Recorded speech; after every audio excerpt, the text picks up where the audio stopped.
Well, measuring success is key to any business. When it comes to measuring daily traffic on your website, there are a few things to keep in mind. I'm Ashwini and welcome to Ampliz TechTalk. In this video, we will be discussing why measurement is important to a startup and my take on the top 5 metrics that you should be tracking for efficient analysis. Let's get going.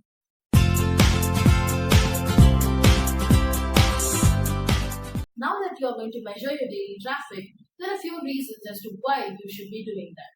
Well, first, to understand who comes to your site, basically audience analysis.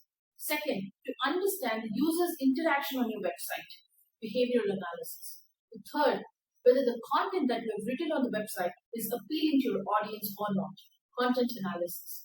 Fourth, to understand if users have performed the intended action that you have set on the website, conversion analysis. And finally, the features that work and the ones that don't. But all of this together helps you to pen down the most important part of your business, the customer experience. Well, we will be talking more about customer experience in our upcoming video, so make sure to stay tuned for that. But now that you're measuring the daily traffic on your website, you must be confused about the metrics and dimensions that matter to your business and the ones that don't. In this video, we will be discussing the top 5 metrics and dimensions that you should be tracking for efficient analysis. The first metric is website traffic. Well, traffic is the most fundamental metric among all of them. This is a great indication to show if the website is performing well, declining, or stagnating. Website traffic in itself makes very little sense. Break down the traffic as new users and returning users. If the returning users are growing, then it means people are interacting with your website. Probably they found your content useful. And if the new users are increasing, it means more and more people are becoming aware of your product or service. Make sure to run some specific campaigns catered to them so they turn into loyal audience. The second important dimension is the top sources. But now that you're getting traffic on your website, it's important to understand the source that brought them in. This is a great measure to see the channels that work for you and the ones that don't. If you're using Google Analytics for tracking, the sources can be broken down as first, organic, traffic coming from unpaid search engine results.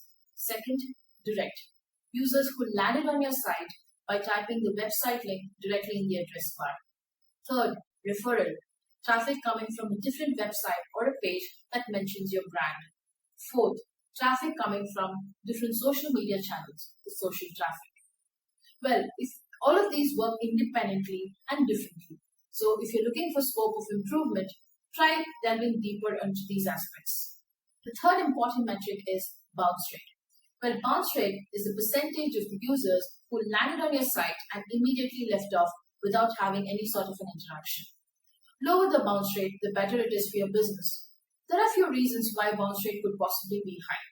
First, the content might not be appealing to your audience. Second, the design might not be user-friendly. Third, navigation links are not available. Or fourth, probably the page loading time might be high. Well, again, if your bounce rate is extremely low, that's a concern. Probably there might be some issues with Google Analytics implementation. You might have installed them twice. Check that out. The fourth important metric is the goal completions. In Google Analytics, goal completions is the number of times the users have performed a particular action on your website. Well, goals can be different for different businesses. For a blog, goals can be the time that you spent on the site or the number of blogs that you checked out in the session. For an e-commerce site, goals can be add to cart or even perform transactions.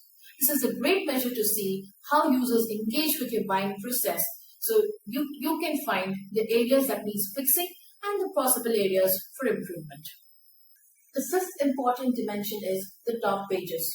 Google Analytics lets you see which pages have performed best in terms of page views. This should give you a great idea of what type of content appeals to your audience. Measuring social media shares is also a great way to see their engagement. This insight can be extremely helpful in deciding the content that needs to be published next. If a page is getting great page views, try using a similar format or a similar content. However, you do not get the social share information through Google Analytics. Try using a WordPress plugin or any other analytics platforms.